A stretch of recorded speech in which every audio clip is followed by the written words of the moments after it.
Deuxième critique principale de Verve. On tombe dans la qualité ici avec Urban Hymns. C'est le troisième album de ce groupe.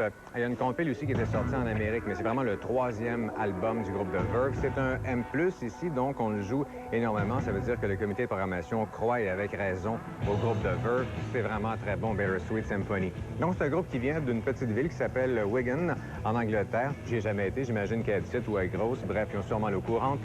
Et ils ont fait un petit peu de bruit dans le milieu alternatif il y a quelques années, un petit peu aux États-Unis. Moi, je connais quand même leurs deux autres albums. Puis ils étaient venus ici la seule année où on a eu Lollapalooza à Montréal, de Verve était présent. Et ils ont fait deux albums. Ils se sont séparés en 95. Apparemment, le leader, qui a l'air tellement en santé, tu sais, et je creuse de même, il a fait un burn-out, fait un petit peu normal. Il était sur le point, en fait, de partir en tournée avec leur bon copain Oasis. Puis là, sont séparés. Mais ils ont fait refait surface au printemps dernier avec Bittersweet Symphony et c'est vraiment un méchant succès en Angleterre, plus de 300 000 copies vendues. Et ça, c'est basé sur un échantillonnage d'une version instrumentale de la chanson The Last Time des Rolling Stones, une interprétation qui avait été faite par Andrew Oldham.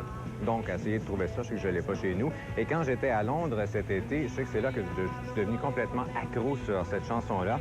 Et j'étais heureux d'avoir ce disque-là. Moi, je connais leurs deux albums précédents. Et celui-là, c'est vraiment le meilleur des deux à disques. En fait, des trois albums qu'ils ont sortis, c'est comme si Oasis avait eu du talent, tu sais, plutôt que de nous sortir l'album que j'ai trouvé plutôt ennuyant. Ça, c'est vraiment très bon.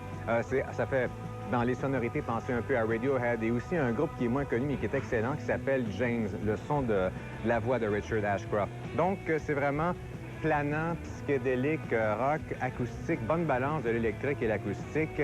Et c'est les mêmes membres, plus un guitariste. Comme cote, 8 sur 10. Je vous conseille fortement de vous procurer le disque de Verve.